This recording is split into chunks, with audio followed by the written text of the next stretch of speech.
oh, baby girl. May pangalan na? Anong pangalan? Sabi ko na saan ka niya. Baby girl Joanna. Kaya yung asawa niya. 3.5 kilos yan si baby.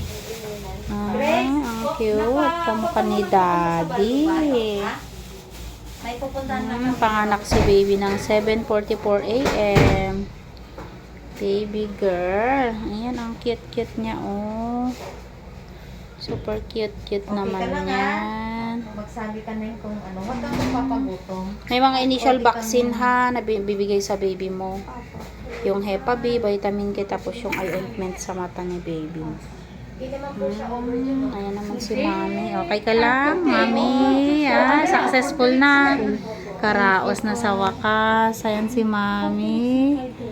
Kala niya hindi niya kakayanin dito sa lying in. Kayang-kaya yan. Basta tiwala lang. Yan. Basta magsabi ka kung ano yung mga nararamdaman mo ha. Kasi syempre ikaw lang nakakaano nun.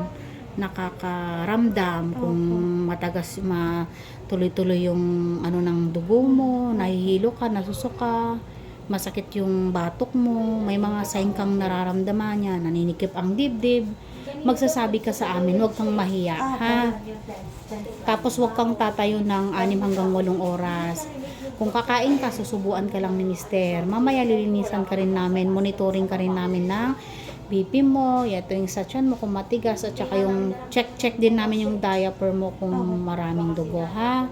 Huwag ka lang mailang sa amin kasi ayun talaga yung kailangan para at least maging okay ka hanggang 24 hours bago umuwi, ha?